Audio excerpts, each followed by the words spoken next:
Hey, what's up? First, I'm gonna apologize for the weird video fisheye thing going on. I had to use one of my GoPros. My camera wasn't working too good, but you've seen all my Facebook posts. I've been getting a little obsessive about taking pictures of this chopper. I just got it back from storage, and it was all filthy and nasty. And I've been cleaning it up, taking some pictures and stuff, and just kind of reminiscing about building it. It was a couple years ago, so still kind of fun for me. Anyway, I just thought I'd show you around the thing a little bit, show you what I did and whatnot, and let you take a look at it because I'm kind of proud of it. It's one of the few things I've done that I'm extremely pleased with all the way through. But anyway, let's check it out. We start off up front up here. It's got 21-inch 60-spoke front wheel, Avon tires, Tokiko 4-piston calipers from Fab Kevin. These are the brackets that I made for them. Stainless steel rods and heims that tie into the Springer front end. It's nothing special on the Springer. It's a DNA Springer front end. You go up here, check out the headlight bucket. It's just a plain headlight bucket that I painted, and Sean Long did the pinstriping on the back.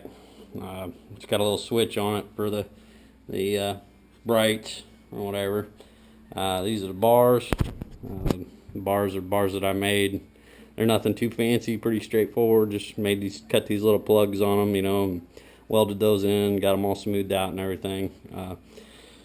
Built the little risers or whatever you want to call them for this, countersunk the bolts down into the heads of them, chromed all that stuff, of course.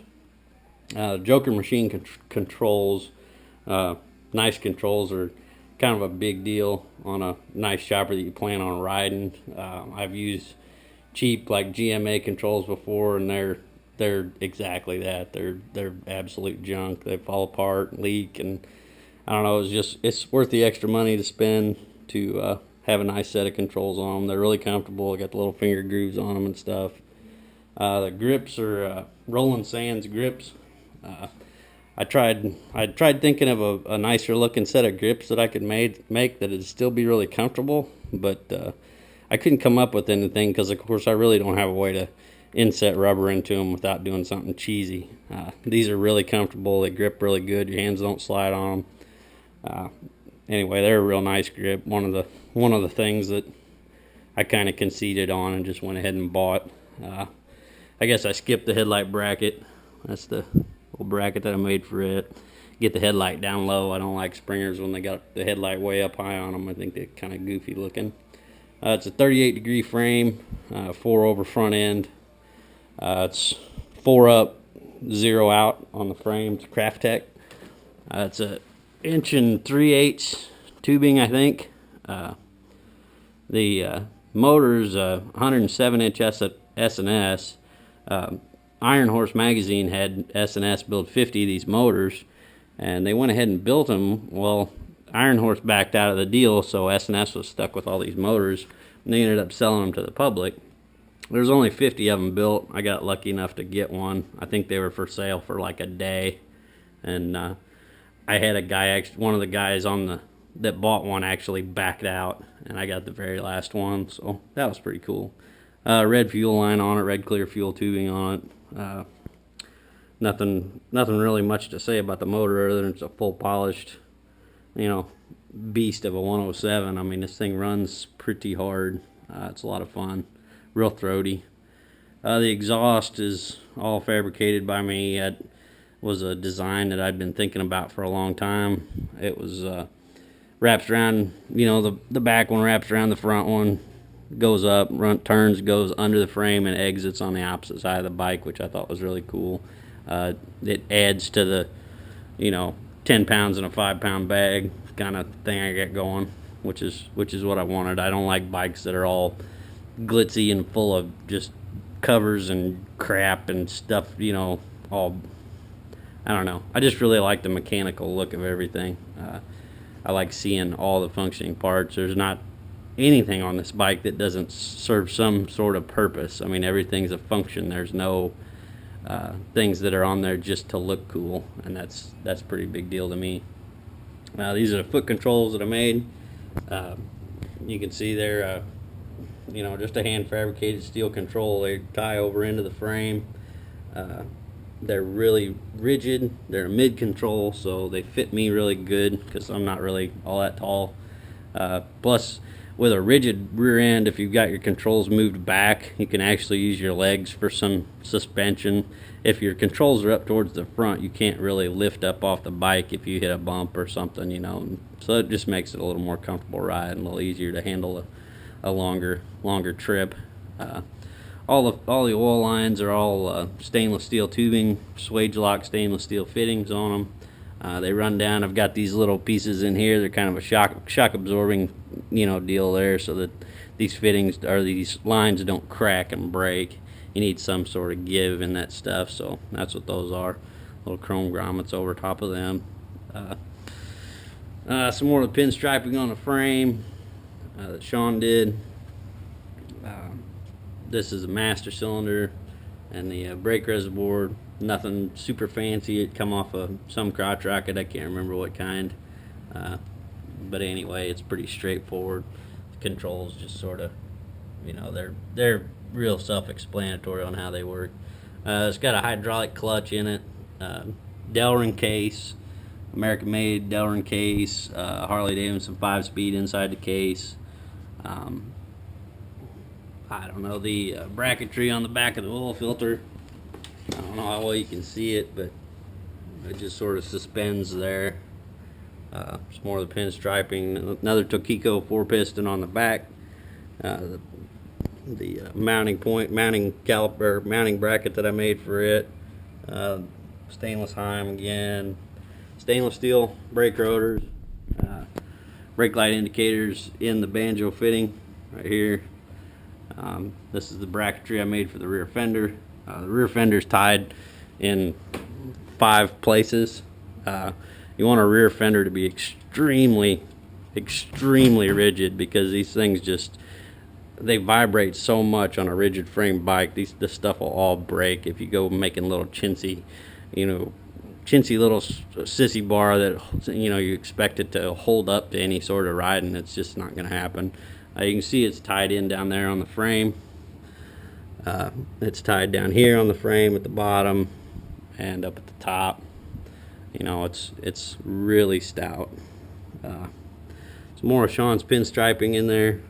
Awesome stuff. It's got a little spider web here.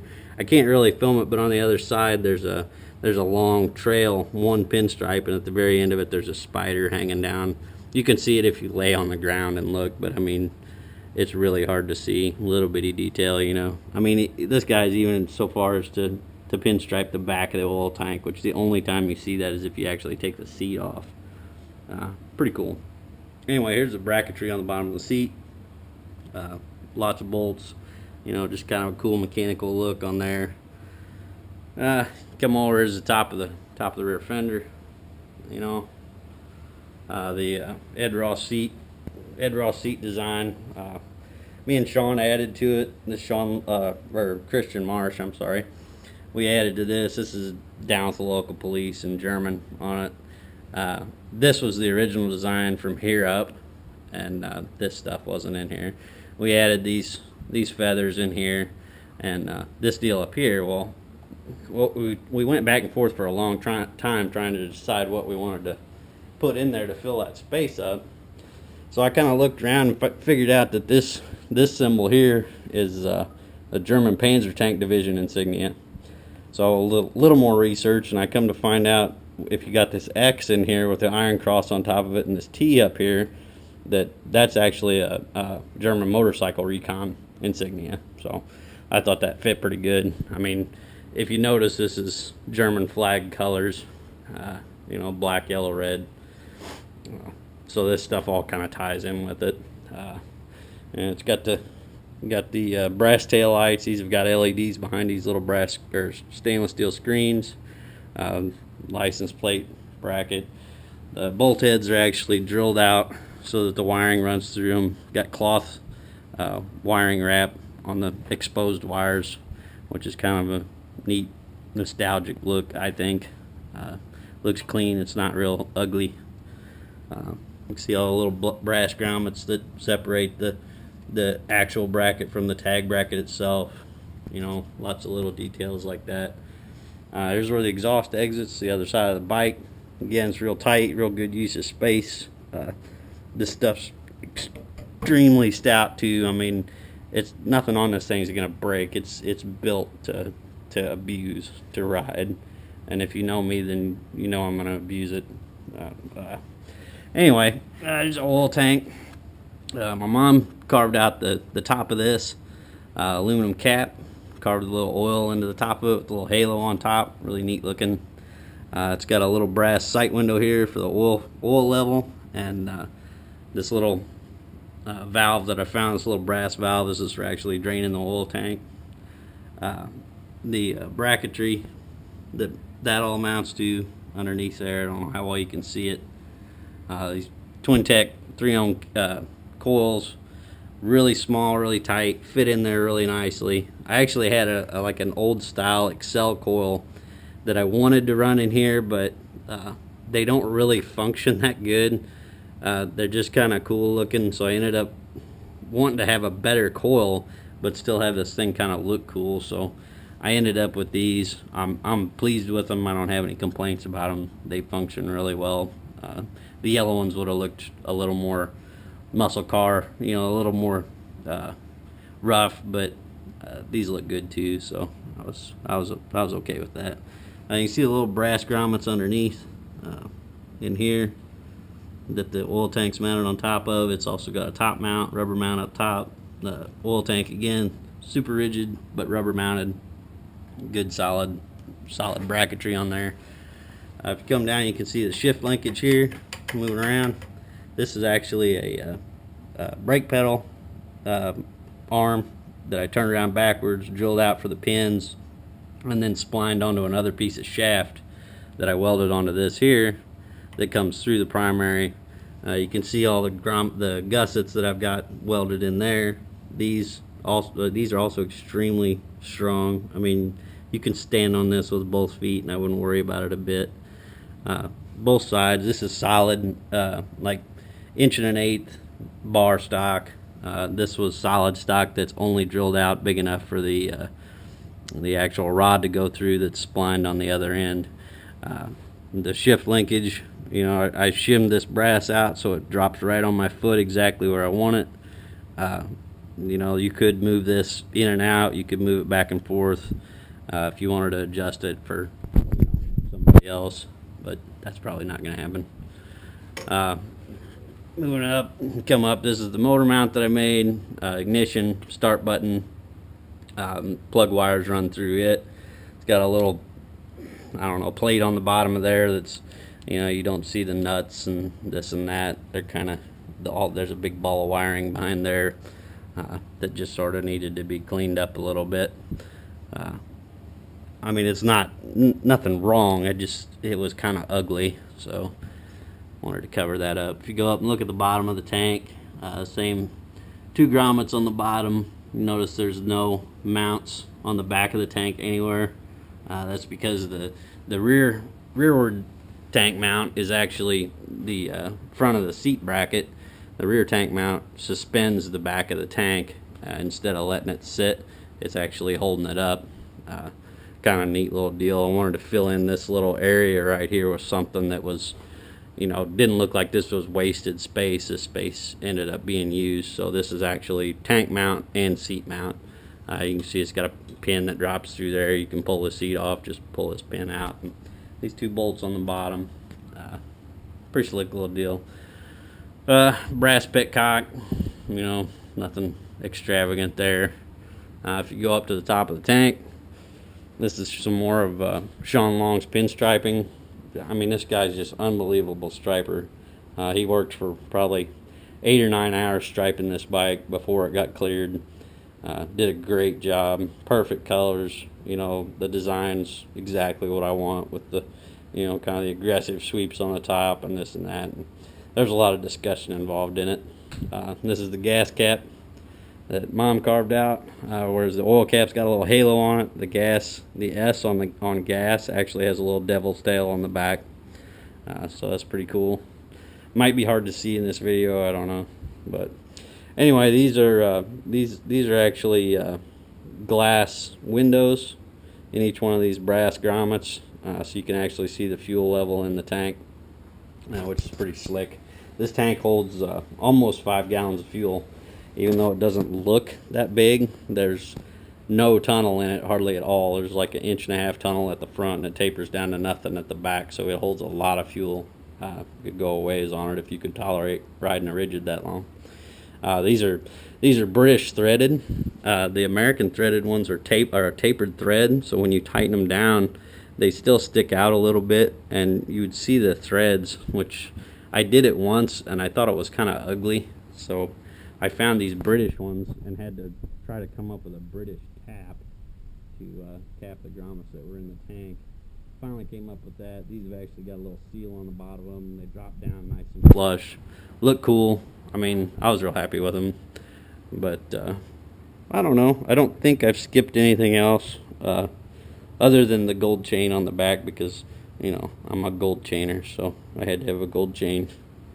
I don't know. Oh, I guess to tell you all, the fender, the oil tank, and the fuel tank itself were all flat sheet metal. This is all handmade by me. I mean, this is all hand pounded out, English wheeled, welded together, you know, the whole nine. This was just flat sheet metal, all of it. Made all this stuff by hand. Took forever. I made like 3 tanks before I got to one that I wanted. This was like the 3rd fender. The only one I got lucky with was the oil tank. It was actually the first one I made. But the gauges are Frenched into the side of the tank. There's tubes running through the bottom of the gauge cups. The wiring comes out the bottom side of the tank and runs into the frame. I don't know. I think that's about it. Oh, the oil filter. I don't think I talked about that. The oil filter is actually a glass filter. It's got a filter out of a car in it. It's a pretty nice piece of machine work there. I don't remember where I got that. I've had it forever. I had this oil filter even before I started this bike, so I guess the bike's sort of based around the filter. But I really like the modern but nostalgic look of it, I guess you'd call it. I don't know what you'd call it exactly, but I just thought it was really cool looking. Neat piece.